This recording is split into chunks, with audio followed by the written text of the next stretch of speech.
Hello friends, अभिमान academy में आपका स्वागत है। आज हम शुरू करने जा रहे हैं पर्यावरण की क्लास। पर्यावरण यानी कि एनवायरनमेंट जीएस का एक ऐसा पार्ट है जो ग्रुप डी से लेकर ग्रुप ए तक की सभी परीक्षाओं में ज़्यादातर पूछा जाता है और उसके कई क्वेश्चंस कई बार इस तरीके से पूछे जाते हैं कि वो कथन वाले होते हैं और उसमें बच्चों को आंसर देने में थोड़ी सी दिक्कत होती है। लेकिन जब आप पर्यावरण टॉपिक को डीपली पढ़ेंगे तो उसमें आपको आंसर देने में कोई परेशानी नहीं होगी। पर्यावरण में सबसे पहले हम बेस से ही शुरू करेंगे। पर्यावरण क्या है?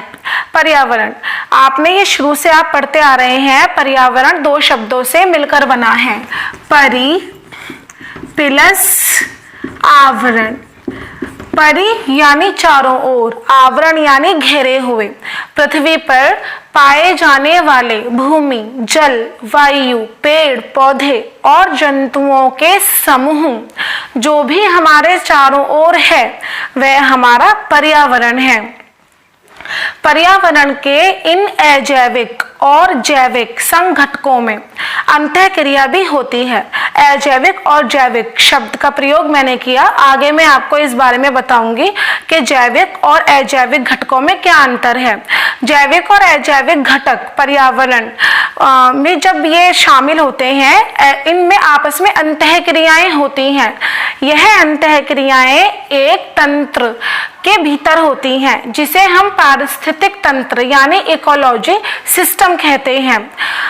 पर्यावरण के जो हमारे घटक हैं वो बेसिकली तीन होते हैं। मुख्यतः तो दो ही माने जाते हैं, अजैविक और जैविक, लेकिन पर्यावरण में जो है तीन संघटक होते हैं। देखेंगे हम कौन कौन से। पहला होता है हमारा भौतिक या अजैविक संघटक। पर्यावरण के किसी भी टॉपिक को समझने के लिए आपको ये बेस थ्योरी पता होनी बहुत जरूरी है। अजैविक संगठक में वो चीजें आती हैं जो कि लिविंग नहीं मानी जाती हैं, जैसे कि स्थल, वायु, जल, खनिज, ये सब चीजें हमारी अजैविक संगठक में आती हैं।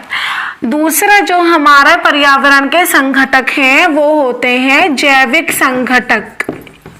जैविक यानी लिविंग थिंग्स, यानी कि मानव, पशु, पक्षी, अन्य जीव जंतु और सूक्ष्म जीव आदि। जो मैंने आपको तीसरे संघटक की बात कही है वो है हमारा ऊर्जा संघटक। इसमें हमारा आ जाएगा सौरिक ऊर्जा और भौमिक ऊर्जा।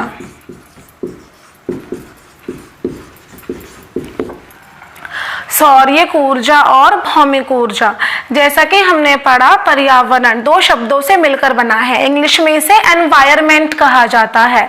एनवायरनमेंट का जो पर्याय है यानी कि जो पर्यावरण का सिनोनियम है वो एनवलप कहा जा सकता है।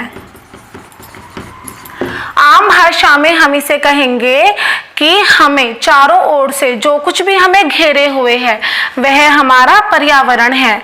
अभी अभी मैंने आपको बताया कि इन जैविक और अजैविक संघटकों में आपस में अंतःक्रियाएं होती हैं और यह अंतःक्रियाएं एक तंत्र के अंदर होती हैं। उस तंत्र को हम इकोलॉजिकल सिस्टम यानी कि पारिस्थितिक तंत्र कहते हैं। पर्यावरण संरक्षण अधिनियम 1986 ने भी पर्यावरण को परिभाषित किया था। पर्यावरण संरक्षण अधिनियम 1986, इसके बारे में आपको थोड़ी थोड़ी चीजें कुछ पता होनी चाहिए, काफी इंपॉर्टेंट है ये। सबसे पहले तो हम पर्यावरण की परिभाषा की ही बात कर रहे हैं। मैंने आपको अभी बताया कि जो पर्यावरण बनता है जैविक अजैविक संघटकों से, उसमें उनकी अंतःक्रियाएं भी शामिल होती हैं। तो पहले हम इसकी परिभाषा की ही बात करेंगे। पर्यावरण संरक्षण अधिनियम 1986 के अनुसार किसी भी व्यक्ति को चारों ओर से जो जैविक संगठक या जैविक या भौतिक संघटक घेरे रहते हैं और उनमें अंतःक्रियाएं भी पर्यावरण में शामिल हैं। यानी कि केवल एक घटक ही नहीं अपितु इनके भीतर होने वाली अंतःक्रियाएं इसमें शामिल की जाती हैं। अंतःक्रियाओं से तात्पर्य है कि पृथ्वी पर जो भी हम जीवन देख रहे हैं, चाहे वो अजैविक संघटक से जुड़ा हुआ हो चाहे जैविक संघटक से जुड़ा हुआ हो, वो अनन्य आश्रित है, यानी कि एक दूसरे पर निर्भर है। सभी जीव जंतु या कोई भी चीज पृथ्वी पर पाई जाने वाली किसी न किसी रूप में दूसरी चीज से जुड़ी हुई है, यानी कि उनमें आपस में एक संबंध पाया जाता है, जिसके कारण उनमें आपस में अंतःक्रियाएं होती हैं। जैसे पौधा जो भोजन प्राप्त करता है वो सूरज की रोशनी से। हालांकि पौधे, ये सब चीजें आपको आगे हम टॉपिक वाइज पढ़ाएंगे कि हालांकि पौधे भी 3 प्रकार के होते हैं, स्वयं पोषित, परपोषित और रसायन पोषित। लेकिन फिर भी जो बेसिकली हम संबंध की बात कर रहे हैं, जैसे पौधे ने भोजन प्राप्त किया सूर्य की रोशनी से, हमने भोजन प्राप्त किया पेड़ पौधों से, तो इस तरीके से एक श्रृंखला, खाद्य श्रृंखला बनती जाती है, जिससे आपस में एक अंतःक्रिया का जन्म होता है। और ये अंतःक्रियाएं जिस तंत्र के अंदर होती हैं उस तंत्र को हम पारिस्थितिक तंत्र कहते हैं। इस अंतःक्रिया को आप एक डायग्राम से बहुत आराम से समझ सकते हैं। पर्यावरण में जो जो अंतःक्रियाएं पाई जाती हैं उसमें कौन कौन शामिल हैं। पर्यावरण की अंतःक्रियाओं में जो शामिल हैं उनमें पहला हमारा हम लेंगे वायुमंडल यानी कि एटमॉस्फेयर। दूसरा हमारा हम लेंगे जीव मंडल यानी कि बायोस्फीयर। तीसरा हम लेंगे जल मंडल यानी हाइड्रोस्फीयर। और जो लास्ट हमारा हो जाएगा वो हमारा हो जाएगा स्थल मंडल। इन सब में आपस में अंतःक्रिया होती रहती है जो कि एक जीवन का निर्माण करती है। प्रत्येक जीवधारी का अस्तित्व पर्यावरण, केवल अस्तित्व ही नहीं, उत्पत्ति और उद्भव भी पर्यावरण पर ही निर्भर करता है। पर्यावरण के साथ ही सामंजस्य बिठाकर हम अपने जीवन में आगे की ओर प्रगति करते हैं। जीव मंडल, जल मंडल, स्थल मंडल और वायुमंडल, ये वैसे अलग अलग टॉपिक हैं, हम आगे डीपली भी पढ़ेंगे। लेकिन यदि नॉर्मली हम इसको अभी हम थोड़े थोड़े हिंट में यदि देखें तो जीव मंडल में जो हमारे आ जाएंगे वो आ जाएंगे जीव जंतु, मानव और पेड़ पौधे, सूक्ष्म जीव भी इन्हीं में आ जाते हैं। जल मंडल में जो हमारे आ जाते हैं वो हो जाएगा हिमनद, झीलें, नदियां, सागर। स्थल मंडल में जो हमारा हो जाएगा वो है पहाड़, मैदान और मरुस्थल। वायुमंडल में जो हमारा हो जाएगा वो आपने पढ़े होंगे। वायुमंडल में जो परतें पाई जाती हैं, सबसे पहले हमारी शोभ मंडल है। शोभ मंडल जहां वायुमंडल से संबंधित सभी महत्वपूर्ण क्रियाएं होती हैं, जैसे बादल का गरजना, बिजली का चमकना, जलवाष्प, बारिश का होना, ये सारी घटनाएं, ये सारी क्रियाएं क्षोभ मंडल यानी कि ट्रोपोस्फियर में होती हैं।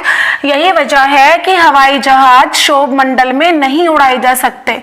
समताप मंडल क्षोभ मंडल में तो तापमान घटता बढ़ता रहता है, लेकिन जो हमारा समताप मंडल है, समताप मंडल को हम ओजोन मंडल भी कहते हैं। समताप मंडल में कोई भी मौसमी घटनाएं घटित नहीं होती हैं, इसीलिए समताप मंडल में समान जो वातावरण है समान माहौल पाया जाता है और हवाई जहाज को उड़ाने के लिए बहुत ही आदर्श दशाएं पाई जाती हैं। इसके बाद जो हमारा तीसरा मंडल है वो होता है मध्य मंडल। नेक्स्ट आयन मंडल। आयन मंडल को आयन मंडल इसलिए कहा जाता है क्योंकि रेडियो तरंगे इसी मंडल में टकराकर वापस लौटती हैं। और लास्ट हमारा होता है बहिर्मंडल। बहिर्मंडल में जो सैटेलाइट वगैरह हैं वो लगाई जाती हैं आसपास के माहौल को ऑब्जर्व करने के लिए। जब हम इन चीज़ों की बात करते हैं तो हमें ये पता चलता है कि पर्यावरण में ये सभी तंत्र आपस में एक दूसरे से कनेक्टेड हैं और जो हमारा जीवन का अस्तित्व है वो किसी न किसी रूप में किसी दूसरे के ऊपर निर्भर कर रहा होता है। इस प्रकार से जो पर्यावरण है वो एक अविभाज्य समष्टि है। अविभाज्य समष्टि का मतलब है उसको विभाजित नहीं किया जा सकता, वो आपस में संबंधित हैं और संबंधित ही रहते हैं, एक दूसरे पर आश्रित रहते हैं। संघटकों के बारे में मैंने आपको अभी बताया, अजैविक संघटक, जैविक संघटक और ऊर्जा संघटक, जो कि हमें इंपॉर्टेंट रूप से याद रखने होते हैं। एक टॉपिक अभी हमने देखा था वो था पर्यावरण संरक्षण अधिनियम 1986। परिभाषा मैंने आपको इसकी दी हुई बताई थी और मैंने ये भी कहा था कि इसके बारे में आपको बेसिक चीजें पता होनी ही चाहिए।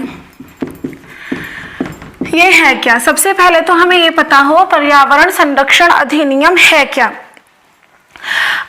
संयुक्त राष्ट्र का पहला मानव पर्यावरण सम्मेलन जो हुआ था, ये मैं लिख देती हूँ ताकि आपको रिमाइंड रहे। संयुक्त राष्ट्र का पहला मानव पर्यावरण सम्मेलन जो हुआ था वो हुआ था 5 जून 1972 में स्टॉकहोम में। काफी इंपॉर्टेंट क्वेश्चन है, टेट और पीसीएस में तो बहुत डीपली पर्यावरण पूछा जाता है। इस बार के पेपर भी आप उठाकर देखेंगे तो अच्छा खासा आपको उसमें लेवल दिखाई देगा पर्यावरण का। संयुक्त राष्ट्र का पहला मानव पर्यावरण सम्मेलन जो हुआ था वो 5 जून 1972 को हुआ था। यही वजह है कि 5 जून को पर्यावरण दिवस मनाया जाता है। अब इससे क्या संबंध है, शायद ये क्वेश्चन आपके दिमाग में आ रहा हो। जब स्टॉकहोम में पर्यावरण के संरक्षण को लेकर यह सम्मेलन किया गया तो उसी से प्रभावित होकर भारत ने भी 1986 में पर्यावरण संरक्षण अधिनियम लागू किया। यह काफी विशाल अधिनियम था जिसमें पर्यावरण से जुड़े हुए सभी महत्वपूर्ण विषयों को शामिल किया गया था। इसका जो उद्देश्य था वो हमारे पर्यावरण और पारिस्थितिक तंत्र को घातक रसायनों से बचाना रखा गया था।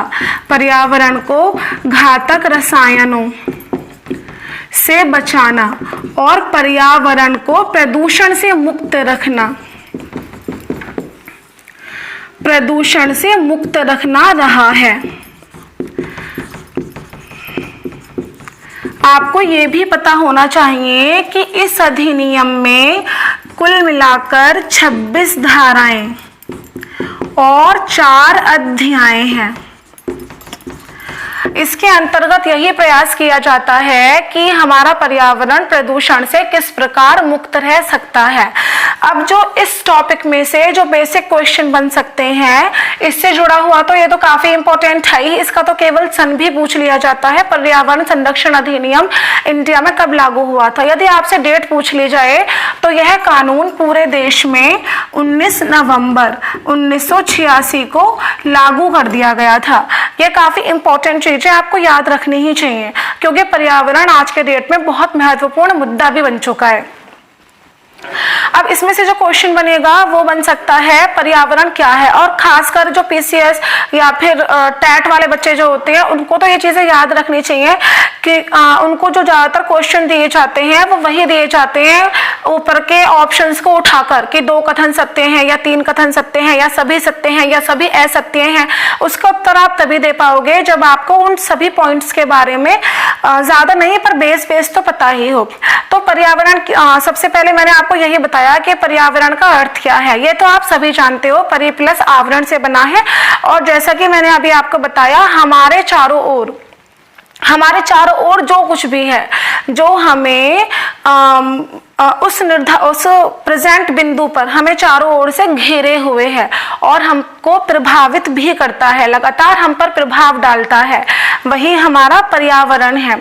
उस पर्यावरण में जैविक और अजैविक सभी तत्वों को शामिल कर लिया जाता है, यानी कि पहाड़, जमीन, जलवायु, खनिज, पेड़ पौधे, मिट्टी का प्रकार, ये सभी चीजें हमारे पर्यावरण में आ जाती हैं। और वैसे आपको एक चीज और पता होनी चाहिए, पर्यावरण को जैविक अजैविक में तो डिवाइड किया ही गया है, और जो मैंने तीसरा आपको बताया ऊर्जा संघटक, वो भी संघटक में शामिल है। पर्यावरण को वैसे तो 2 प्रकार में बांटा ही गया है, जैविक और अजैविक में, लेकिन पर्यावरण को बांटने का एक तरीका और भी होता है, वो होता है प्राकृतिक निर्मित पर्यावरण और मानव निर्मित पर्यावरण। इसे समझना बहुत ही आसान है, कोई ज़्यादा मुश्किल है नहीं इस टॉपिक में। प्राकृतिक निर्मित में वही 2 चीज़ें जो मैंने आपको अभी बताई वही आ जाती हैं, यानी कि अजैविक या भौतिक भी कह सकते हैं और जैविक। इसमें भी 2 चीज़ें आ जाती हैं, भौतिक या अजैविक भी कह सकते हैं और जैविक। अब इनमें बस अंतर समझना अनिवार्य है। इसमें जो अजैविक या भौतिक में हमारा आएगा वो हमारे आ जाएंगे पहाड़, जलवायु, खनिज, मिट्टी, वर्षा, कुछ भी हो सकता है जो कि हमारी नेचर से जुड़ा, जो हमारी नेचर से नॉन लिविंग चीज़ों से जुड़ी हुई जो चीज़ें हैं वो हमारी सब अजैविक में आ जाएंगी। लेकिन जब हम मानव निर्मित भौतिक पर्यावरण की बात करते हैं तो इसमें हमारे आ जाएंगे भौतिक सुख सुविधाओं के साधन जो कि हमने डेवलप करे हैं। सुविधाओं के साधन, बिल्कुल आम भाषा में मैं आपको बता रही हूँ, एग्जाम्पल के से आप इसे बहुत अच्छे से समझ सकते हैं। जैसे यदि आपसे पूछ लिया जाए रेल के डिब्बे, बस, सड़कें, पंखा, लाइट, मेज, कुर्सी, यदि आपसे पूछ लिया जाए कि ये कैसा पर्यावरण है तो बिल्कुल कंफ्यूज होने की जरूरत नहीं है, ये मानव निर्मित भौतिक पर्यावरण है। फिर जैविक में हम क्या लेंगे, क्योंकि जैविक तो लिविंग चीजें तो केवल ईश्वर द्वारा ही निर्मित होती हैं, लेकिन यहाँ भी एक छोटा सा अंतर है, कुछ लिविंग चीजों की नस्लों में सुधार मनुष्य करता है। आपको ये पता ही होगा, मैं एक बहुत छोटा सा एक माली का उदाहरण लेकर आपको बता देती हूँ कि 2 कलम को मिलाकर अलग तरीके का गुलाब डेवलप करना या एनिमल्स की नस्लों को मिलाकर अलग तरीके का एनिमल डेवलप करना, ये सब चीजें मानव निर्मित जैविक पर्यावरण में आ जाती हैं। इसमें तो हमारा आ ही जाएगा मानव, पशु पक्षी, सूक्ष्म जीव, इसमें तो ये चीजें तो आएंगी ही आएंगी। इसमें हम क्या ले लेंगे, इसमें हम ले लेंगे पशु पक्षी के जीवन व नस्लों का विकास, ये किस में ले लेंगे, हम मानव निर्मित जैविक पर्यावरण में ले लेंगे। बिल्कुल स्टार्टिंग का टॉपिक था, लेकिन इसमें से अभी बहुत क्वेश्चन बनते हैं, थोड़ा सा जो क्वेश्चन का तरीका अलग हो सकता है ऑब्वियसली कंफ्यूज करने के लिए, लेकिन यदि ये चीजें आपने क्लियरली पढ़ी हैं तो ये आपको कभी भी इसमें डाउट पैदा ही नहीं होगा और आप इजीली इसका आंसर कर पाओगे। तो बेसिकली आपको याद रखना है कि पर्यावरण हम वह है जो हमें चारों ओर से घेरे रखता है, हम पर सीधा प्रभाव डालता है। प्रभाव प्रत्यक्ष या अप्रत्यक्ष दोनों भी हो सकता है, लेकिन हमारे जीवन, हमारी उत्पत्ति, हमारे उद्भव, हमारे विकास को लगातार प्रभावित करता रहा है, कर रहा है और करेगा। जो पर्यावरण है वो हमारे अस्तित्व का बिल्कुल बेस है और उसे बिल्कुल भी विभाज्य नहीं किया जा सकता है। बाकी संघटक में से आने वाले प्रश्न और पर्यावरण संरक्षण अधिनियम में से आने वाले प्रश्न भी आप याद रखिएगा। आज के लिए इस टॉपिक पर इतना ही। नेक्स्ट टॉपिक में मैं आपको पढ़ाऊंगी धारणीय या टिकाऊ विकास, जो कि आज की डेट में काफी इंपॉर्टेंट टॉपिक बन चुका है। आज के लिए जय हिंद, जय भारत। हो गया।